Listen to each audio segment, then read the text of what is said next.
Welcome sa episode 16 sang Deadman Talking, kung din gi-interview kita mga artist, mga businessman, mga tao nga kung din makapulot ta leksyon, makapulot ta inspirasyon paagi sa ilang mga storya, sa ilang mga success, kag ilang man mga struggles, no, para makabaluman kita sa dason o anong aton pagahimuhan. Kag right now, there is a Deadman Talking. We're so privileged nga napaunlakat kita sang isa sa para sa ako national treasure dire sa when it comes to writing or songwriting and music, OPM, no, one of the icons pagdating sa love song sa OPM, no other than welcome tatanan Sir Joey Bennett. Sir, Thank you, Mark. Thank you, Salamat. And Thank you for having me here.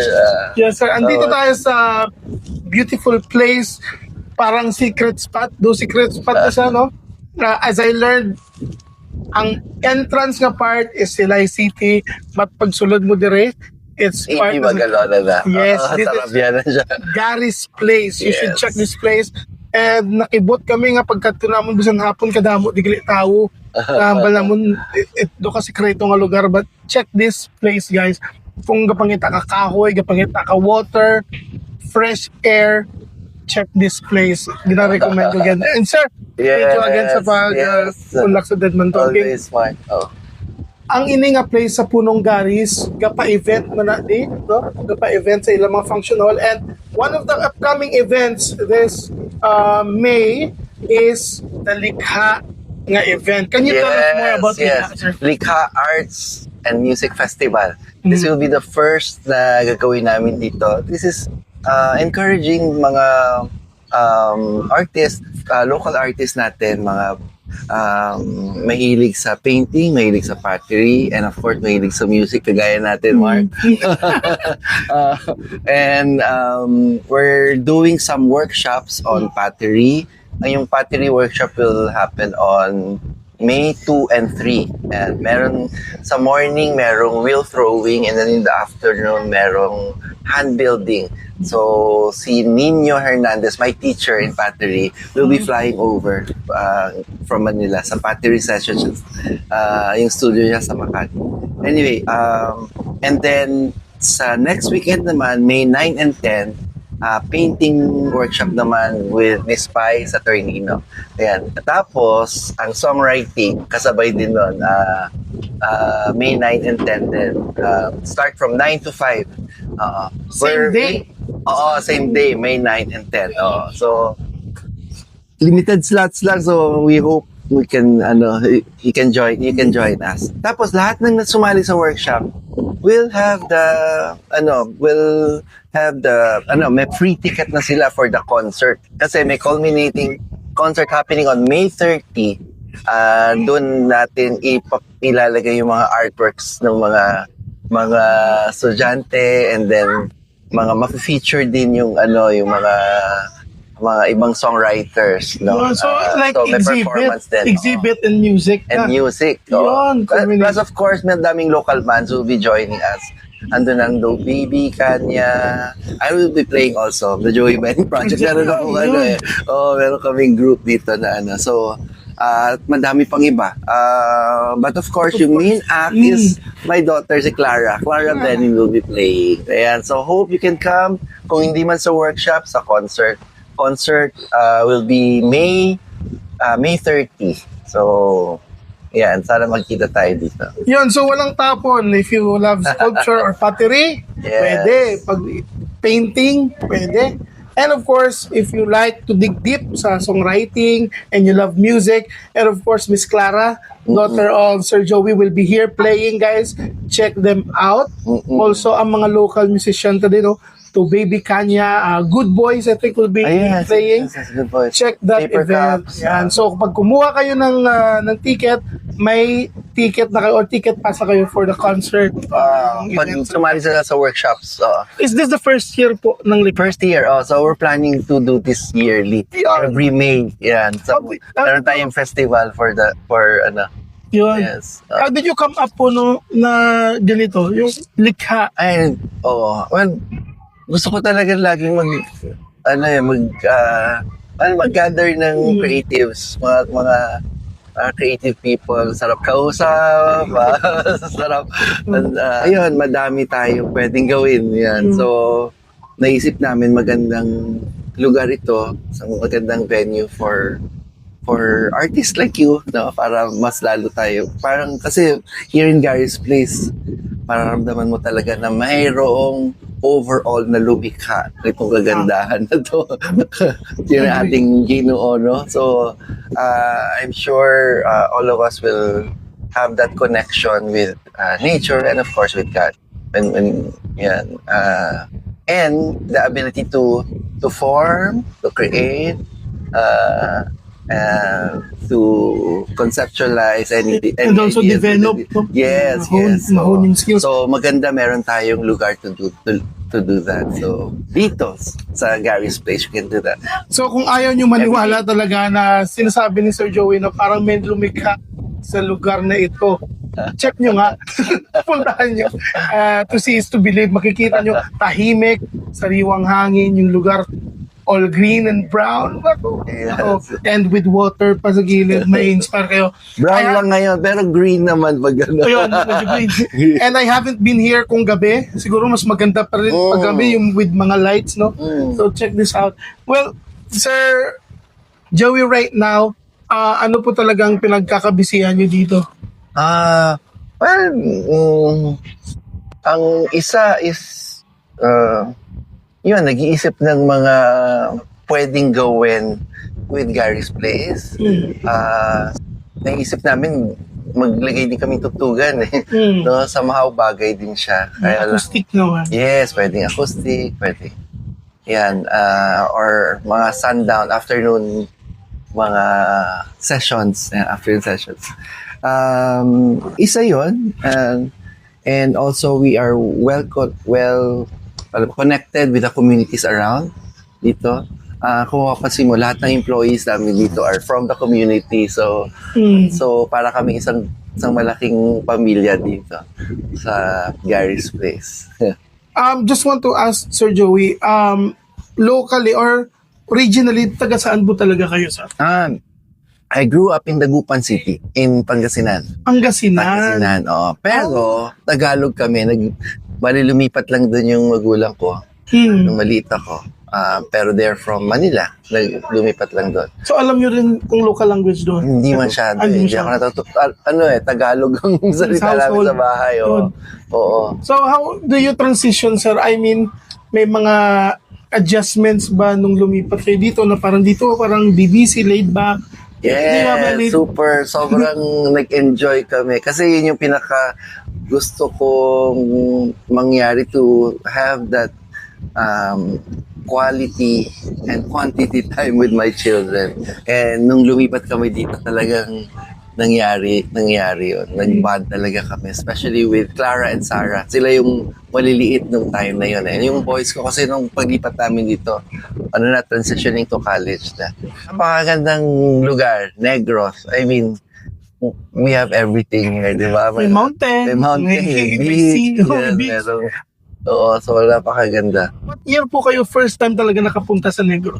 First time, during the 90s, pumunta kami dito to have concerts. So, I think first time dun sa, nakalimutan ko na yung pangalan ng hotel na yan, pero ngayon yung, parang Luxor ba yun? Luxor Hotel, yun. Oo, pero dati iba yung name yun. Oo. Parang dun yung first time, and then we played several times sa Lasal. And then may malaking stadium sa may Lacson, basta meron doon parang sports. Hindi ba to sa may Yung ngayon parang tech, na siya. yan tama, sa may place na. cyber center. Yes. Paglaang sports and stuff. Yun, paglao. Played also sa Panaan. We played also sa yung Mascara. well, Mascara and our Kapag you know. yes. San Agustin. Parang school. Lasal, San Agustin. And when you were with Side A po, ano po talaga yung para sa inyo, tingin nyo talagang yung peak ng career ng Side A? What year around? I think that was the 90s. Mga, 90s. But you were formed in the 80s ba? Yes. Late Oo, 80s. 85 na form ang side A. 86 ako pumasok sa kanila eh. Oo. When I joined, actually, ang daming bass players na Session? dumaan. Mga session bass player. Walang tumatagal na bahista sa side A. Well, except for Colby de la Calzada, whom I really follow nung time na yan. Kasi magaling na bahista yun si Colby de la Calzada. He's a session player now. Siya yung nag-play lagi sa Apo and mga iba't ibang artist. And he plays good jazz and galing ni Colby. So, I really look up to him. Siya yung bass player ng side A. Kaya fan ako ng side A. Nanonood ako ng side A. Okay. Tapos, I think merong time na kailangan ni Colby na mag-abroad, mag-play abroad, parang gano'n. So, nawala na naman sila ng bass player. Pero before that, ang dami ng bass player na na dumaan. Tapos, si Mar Dizon, the drummer, is my schoolmate sa UP College of Music. Pero meron siyang hinahanap na bass player. Si Sok Mina. Sok Mina is my classmate. Very good bass player. Ngayon, session player din yan. Yun yung hinahanap ni Mar. Hindi niya makita. Tapos nagkasalubong kami sa lobby ng Abelardo Hall sa music. Tapos biglang tinanong niya ako, Joey, may banda ka ba ngayon? Sabi niya gano'n. Tapos sabi ko, tama-tama. Parang kakadisband lang nung banda na sinamahan ko. Sabi niya, sabi ko, wala. Tara, gusto mo mag-side A? Wow, parang ako, side A? Gano'n, biglaan. Sure, sige. Tapos binigyan na nila ako ng working tape. Sifra na ako. During that time, wala akong cassette player. Cassette pa nun eh. So binigyan ako mga cassette player to work on. Wala akong cassette. Ako nun eh, parang photographer ako sa school. May mga gamit ako sa photography, may darkroom. Basta meron ako mga gamit. Pinenta ko yun. Binenta ko lahat ng ko para makabili ako ng cassette, para makasifra ako for side A. So, yun. Sinifra ko talaga. Yung live gigs nila, ang gaganda talaga. Yun yung mga super nag-enjoy akong sifrahin niya. Hindi talaga yun yung plano, pero yun... Yeah, hindi ako yung hinahanap, pero wala. Hindi niya Napagod na si Mark kakahanap eh. So, wala pa namang mga cellphone, no, di ba? Manual ka maghanap ng tao. Well, nung time na yun, sir, 85 or 86, do they already have original materials na? Hindi, wala pa. I think yun yung parang, kasi, songwriter ako ever since Tapos, yun yung sa UP, yung major ko was classical guitar and composition. Tapos, mahilig talaga akong sumulat. Ng kanta. Hindi naman ako kagalingan mag-bass kasi halos bago lang ako mag-bass noon. So, ang nasa isip ko, hindi man ako kagaya ni Colby yung pinalitan ko. Pero I think I can contribute songs. Parang yun yung nasa isip ko na pwede kong mailagay sa plate ng side A yun yung mga offer ko.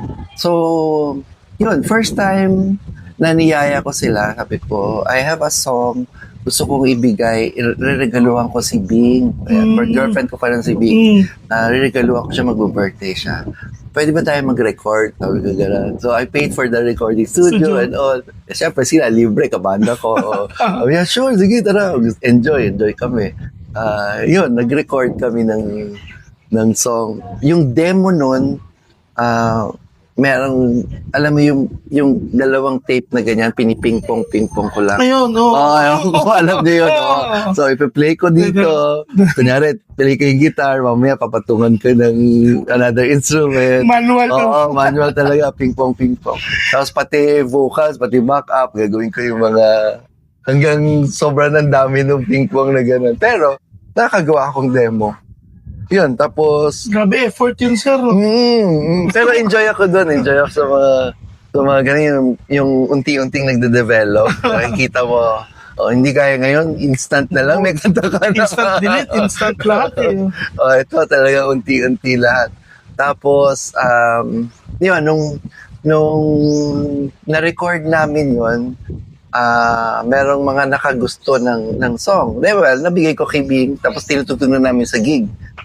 Tapos meron kaming mga friends from the radio, mga Jack, tapos narinig nila, sabi na, pwede ba namin i-play yan? Meron kami... Hindi nyo sinabmit, narinig lang nila. Hindi. Narinig na lang nila live. Meron kaming, syempre, may copy kami ng tape, meron kaming, 8-track pa nun. 8-track, yan. So, pinlay nila sa radio. Naging radio hit siya during that time. That was siguro 1989. Tapos, from there, may mga lumapit na producer. Sabi nila, why not do an album? Yun na, ang producer na lumapit na si Bert De Leon. Yung director ng Eat Bulaga. Naging good friend namin, naging barkada namin. Anyway, siya yung naglapit sa amin and napili niyang label nun was Ivory. Yun yung una naming album. Tapos doon lang, first time sumulat ng ibang boys nila, Naldi, nila. Doon na rin sila natuto, nag-try magsulat. So naengganyo ko sila to write music sila. Well, anyway, sir, talaga, di ba, nung you mentioned din dati na when you started guitar talaga. So kung nag-pursue talaga kayo ng guitar, never kayo naging side A. Kasi, di ba, parang ganun kasi. Hindi. Kasi kung yung guitar, I think nakwento ko sa'yo, kaya ako nag-guitar kasi dami ng guitarista at nagagaling. Parang hindi ako makakasingit dahil ang gagaling nila bass contest. So nag-bass na lang ako. Sa bass. Pero nag-grow sa akin yung bass, na-enjoy ko yung bass guitar. Yan. Out of the, curiosity, kasi maraming bassist din na nanonood right now. What's the bass of your choice? Kung sa'yo lang, ikaw, anong pinaka-komportable ka at mas sa'yo, okay na ako talaga pag ganitong bass? Walang gadget, bass lang. Bass lang? Hindi na ako mag-gadget. Yung mga, syempre, yung mga Fodera, yung mga F-bass, yan. Kasi nakahawa ko nun, talagang masarap eh. Pero alam mo, lalaban yung LG. Galing si LG. John. Shout out sa... John de la Cruz. Ayan, LG, ganda ng, ganda na. Nakita ko yung jamming nyo nga dun eh. Sa video niya. Oo. Maganda yung mga customized na gitara ngayon, LG. Yes. And sir, ngayon, proud to be Pinoy. Proud to be Pinoy, yes. How do you still, are there times talaga na pag wake up nyo naman, parang nasa mood ako to write a new song or parang sumasagi lang bigla sa isip nyo? How you still get inspired po na gawa lang ako ng gawa pa rin kahit medyo chill na ako ngayon? I think hindi mawawala. Hindi mawawala yung music sa akin. Every time I drive, alam mo, hindi naman sa pag kanyari mag-drive ako, tapos kunin ko yung recorder, tapos mag-hum ako. Ay, kasi meron talagang lumalabas na song. Pero syempre, hindi naman lahat, pero nag-e-enjoy ako doon sa mga songs na nagagawa ko. Hindi siya, yung iba, hindi naman siya commercial, hindi siya pang pero na-enjoy ko yung process na dito yun. Po sa Punong Gares, do you have a studio dito? Dati. Oo. Dati. Wala na eh. Wala na yung Ngayon, pero meron akong setup na parang mobile lang. Mobile. On the go. On the go. Kasi computer naman yung gamit ko. Logic yung gamit ko eh. Logic. Logic. Anyway, ever since yung gamit ko. Anyway, sir, curious lang po ako. Ano pa po yung mga nasa playlist nyo pag nagde-drive? Na artist na trip nyo lang pakinggan pag nagde-drive, driving. Meron akong pinapakinggan yung Kali,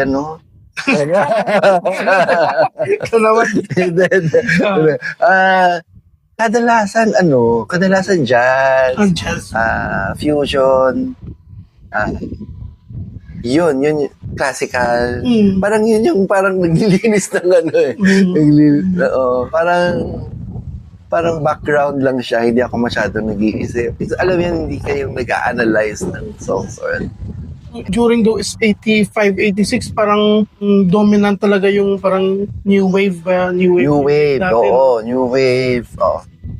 Tapos, Punk pa nga, no? have you ever tried mga ganong genre? Yes. before? My first band was a new wave band. Yun, Kasama ko yung asawa ko, si Big. Huh? Oo. Magkasama kami sa band. Oo. Siya kumakanta. Makakanta siya. Bass na rin kayo nun. Oo, bass na rin. Oo. Okay. So, yun yung first band ko.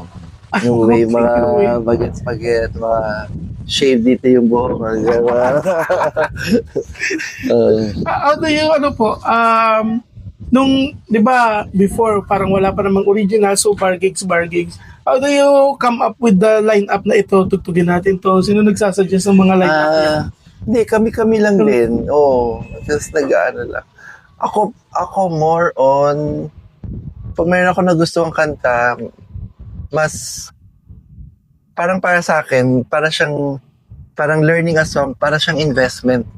Para siyang, kasi parang kung maganda yung arrangement, syempre maganda yung letra, maganda yung kasal ng melodiya sa letra. Ayan, parang siyang parang libro na naaaral mo. Parang ganun. So, pag sinifra mo, parang nasasamsam mo lahat and na-apply mo parang naiipon as your parang arsenal mo. Pag kailangan mo, magagamit mo. Parang gano'n. So, yung malaking tulong yung sifra. Sifra, pagsisifra ka ng mga songs. Well, mas maganda kung i-analyze mo talaga yung buo. So, hindi lang yung part mo. Hindi lang yung part mo. Parang, bakit siya pumunta bakit, ano yung kakaiba nito? Bakit yung bridge dito pumunta? O yung mga ganon. Bakit yung, minsan yung letra dumuduktong sa kabilang, parang basta madaming bagay ang mga kanta na pwede mong maaral, parang ganon. Ano yung ginamit niyang intro? Bakit ito yung intro? Paano siya nagko-connect dun sa verse? Paano yung sections? Parang gano'n. So, laking bagay nun pag matututo kang mag-analyze sa structure ng song, magagamit mo pag sumusulat. Mas mahirap ba magsifra talaga dati? Rewind forward, Ay, oo. Saka minsan nag-iiba pa yung key. Yung key na sinifra mo kasi nagbabago na yung speed nung tape. Dati kasi, sir, nakabili rin ako ng, di ba, pag talaga, mga pirated yung 30 pesos lang. Tapos, kadalasan doon, yung tempo niya mas mabilis. Kaya sabi ko, bakit itong air supply nito napakataas? Napakataas lang. Sumobra ng taas kasi mabilis. Yun nga. You still love playing live music talaga? Oh, yes. Sa akin, yung mga enjoy gawin talaga. Lalo na yung interacting with other musicians. Sarap, di ba?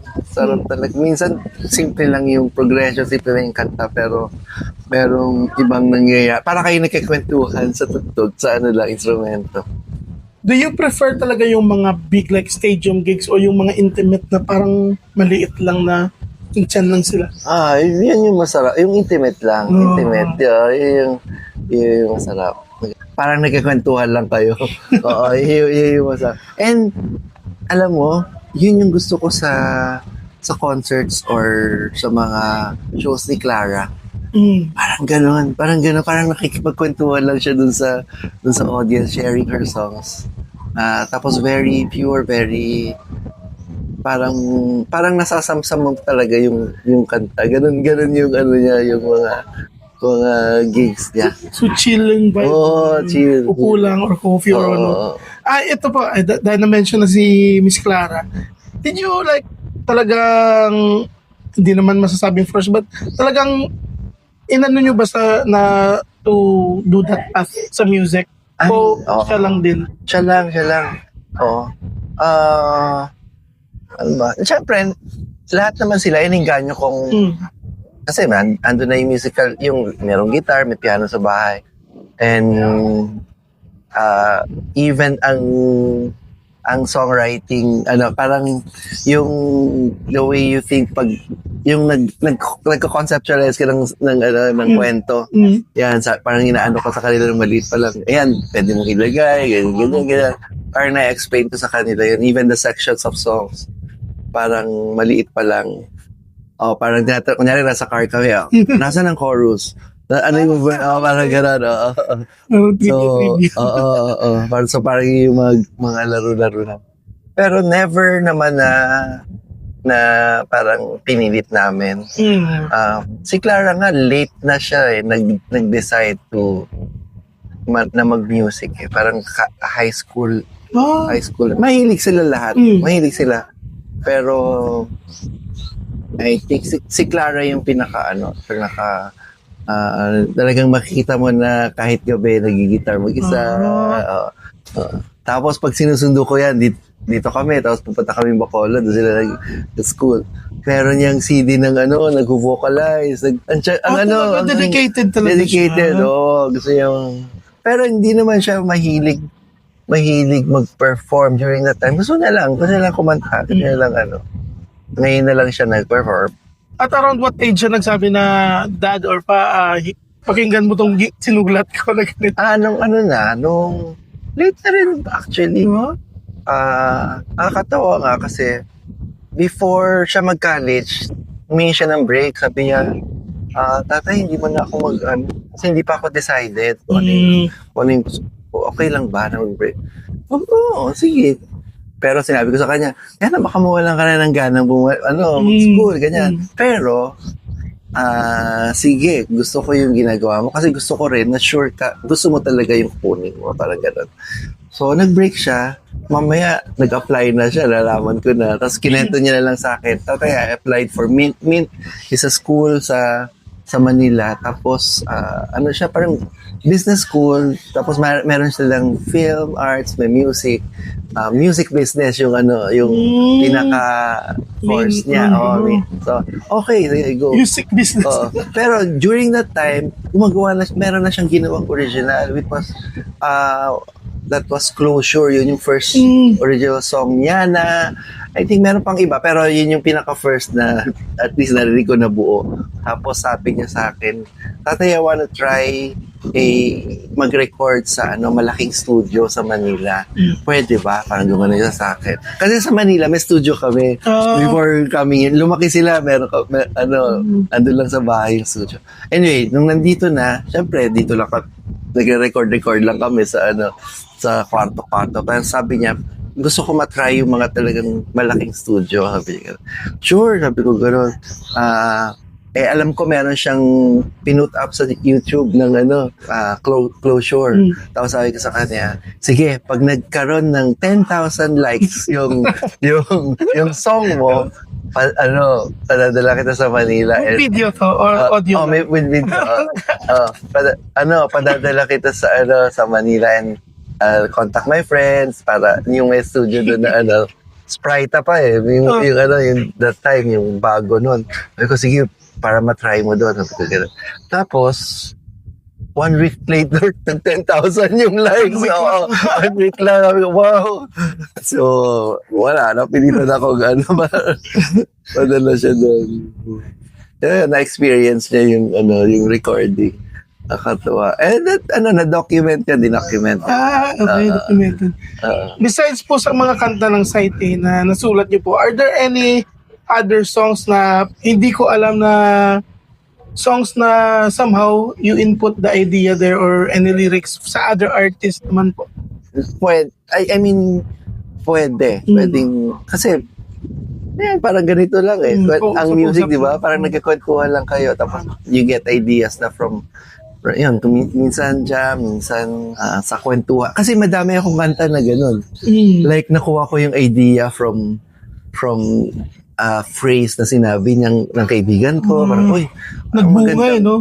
Parang magandang magandang line yun eh. Kaya dati, lagi ako may notebook na maliit, na college noon, mga 80s yun. Lagi ako may notebook. Tapos, basta meron ako narinig na line, kanya nanonood ako ng movie, pag merong line ng, uy, maganda yun. Sulat ka. Lagi makalimutan. Oo, lagi ko lahat yun. You still do that right now? Kahit sa phone? Ngayon nga, well, ngayon kasi may phone na, pero hindi na kasing sipag gaya ng dati. Pero alam mo, yung yung Forevermore na line na as endless as forever. Ano yun? Movie yun eh. May trivia yun ha. May date kami ng mga anak ko. I think kami ni Clara. Nanood kami ng Swan Princess. Swan Princess. Tapos meron dong song na ang parang ano ba yung ano niya doon? Parang ang hindi ko kinapi yung buo pero yung thought lang. Oo. So I came up with as endless as forever. Endless as forever. Grabe. Parang gano'n. Masyadong imagine yun as endless as forever. I think yun yung title ng song or nakalimutan ko. Basta Swan Princess. So, Research ko yan mamaya. Oo nga, oo. Tapos yun, yung narinig ko yun, wow, galing yung idea. Sulat ako. Tapos yun, nagamit ko as endless as forever. Pero hindi pa yun, wala pang forevermore. Nasulat lang. So, parang nasa notebook lang yun. Tapos, pag sumusulat ka na ng song, yan, ganun ka. Uy, ito bagay itong line na to. Yan. Parang ganun. How do you come up with the melody na ganun sa ganun? Ganda talaga. One of the greatest OPM love song yan. Di mo rin masasabi ako din, parang mystery din sa akin. Parang ano talaga siya parang bigay lang ng langit at bigay lang talaga ng Diyos na dumadapo lang. Dapat i-catch mo. Pag hindi mo makatch, wala ba yung life lilipas na lalagyan. One time, nag-sit down lang kayo, then you tried lang na mag-ham-ham when you did that song. You're talking about Forevermore. Opo. Yung Forevermore, yun nga, meron kaming parang supposed to be vacation ng family. Tapos, may gig pala kami. Naiwan ako sa bahay. So, umalis sila. Okay. Doon mag-isa. Pero during that time, we were already praying for a song. Kasi, alam mo yun, gaya ng tinanong mo kanina, ano yung prime ng siding, that was 90s. Noong 90s, sobrang puno yung sked namin. As in, yan, may campus tour, merong major shows, merong pang gig. Hindi kami umaalis ng gig. Kahit meron na kaming, kunyari, minsan, may Araneta kami ng Saturday, meron kaming gig ng Friday sa mga small, Hindi namin tinatanggal yung mga gigs. Mga side gigs. Yung mga side gigs. Pero, ang explanation doon ng manager namin, kasi yun yung nagbibuild ng fan base. At the same time, doon kayo nagiging tight as a band. Oo, parang gano'n. So anyway, mabalik ako. Sobrang busy. Hindi na kami makakome up with a song. Kumaga parang lahat. Walang mainisulat. And during that time, we were having parang Bible study every week sa bahay. Tapos yun yung parang prayer request ko sa group namin. Like, sobrang hirap din nung sitwasyon na labels were nag-expect sila sa'yo, ang management, and syempre lahat nag-expect sa band na to come up with something new, parang gano'n. Parang wala kaming maibigay. Ano yung next namin? Parang gano'n. So, and then we prayed for that. Pero wala pa. Hanggang yung moment na, siguro weeks apart lang yan. Hanggang yung moment na yon na naiwan ako sa bahay. Tapos andun ako sa bahay, pag ganun ko ng piano lagi yung aking ang aking parang scratch pad. Pag ganun ko, so yan, tuloy-tuloy na, there are times, and I just, nagawa ko yung nung buong gabi na yan at nasulat ko yung song. Without the bridge. So, ginawa ko na agad yung demo. Yan, guitar na and syempre naka-fit na sa with the voice of Joey G. And yun, banda na yung tapos yun, ginawa ko na yung demo, then pinarinig ko sa producer, tapos sabi niya, yun nga, pagto ko parang, okay lang, filler lang siya na okay siya Pero sabi niya, lagyan mo ng bridge para lumipad. And then, yun, sinulat. So, sa demo na yun, ikaw kumanta ng full. Pag demo ako yung kakanta. Does it exist online yung demo na Hindi yun? nga, sana nga naipon ko eh. Ano ko nun, meron akong 4-track na cassette. Cassette lang, 4-track. Yun. Sana nga naipon ko yung mga demos. At Yun. so you mentioned na fit so yung Kinon is fit talaga sa range ni Joey. Matatawa ka doon sa mga demo kasi syempre, di naman ako singer tapos matataas. Oh. Ganun ako. Parang, pero ano naman, understand. Kumbaga nakikita naman nila kung ano yung parang use your imagination dapat. Yun. Grabe yun. Yung feeling na kasi siguro nag-get used na kayo pero nung first time na hindi na siya nawawala talaga sa mga love movies, kasal, proposal, mag-girlfriend. Grabe, ang sarap sa Yun nga sabi ko, pagbigay talaga ni Lord. Yun. Ano talaga, walang katapusan. Hindi ngayon ko nga nalaman na talagang pinray nyo yung song na yan to come up with a song. And you mentioned din po, a lot of gigs, no? Ang dami talagang gigs, side gigs, gano'n. Kasi, me personally, hindi naman gano'n talaga kadaming gig nga eh. Pero pag tuloy-tuloy yung gig, parang may time na nabu-burn out na ako na ako ko nakasama yung mga kasama ko ba? Pwede ba kayo muna? Does it happen din po sa inyo? Normal. Ganun din. Pero kami nun, paano ba? Parang medyo balance din. Grace din ni God na maayos yung samahan namin. Kahit ganun ka busy. And we were really passionate sa music. Naalala ko noon kami ni Naldi. Kami ni Naldi yung more nag-arrange ng mga songs. Kami halos yung somehow kami yung nagbabantay pag may recording, parang somehow para kaming maliit mga producers na underground. pero syempre may mga label kasi meron sila mga producers pero kami yung nagpapatakbo nila. Pero mga time sobra ng meron pa yung mga radio tour, di ba? Guesting pa, no? Guesting, interview, tapos may gig kami sa gabi. Tapos nag-recording pa before the gig. So meron mga ganun. Pero alam mo, after the gig, kami na din mag-iusap pa kami. Punta tayo sa studio, balikan natin. Tatawagan namin yung time, babalikan namin yun. Talaga, balik pa kayo studio? Balik pa kami sa studio. May mga ayusin kami. Sabihin, talaga, passionate talaga kami sa music. Ngayon sa music. You have this project, the Joey Benin project. How did you form that band, sir? Yun? Kasi I was 2 years ago, 2024. Matagal ako na-invite. Parang jam. Jam. Tapos, pag matagal ka na hindi tumutugtog, syempre, hirap din hindi ko na nagtala. Tapos si Mike Tambasen, siyang group, di ba? Mike Tambasen. Syempre, you all know Mike. Mike Tambasen, napakagaling na musikero. Tapos meron siyang group na The Mike Tambasen Project. Tapos sabi niya, Joey, jump ka naman yung International Jazz Day. Nakalimutan ko na somewhere kila Bogs, basta Bogs Brew, parang banda doon. Sabi ko, bubuo na lang ako may time pa naman, magbubuo na lang ako ng group. Parang gusto kong bumuo ng group. Ayan, tapos mga taga-church, mga kasama ko sa church, karamihan. And also, I met sila JC, napakagaling na gitarista, sila Julius, nakasama ko pa yun. Sila, madami pa madami kami na. So, from there, naging concept na siya. Parang joke yung sige, magpuputap din ako, The Joey Bell Project. Kasi, in-invite ako ni Mike. Anyway, so, pinanindigan ko na naman, na-enjoy namin.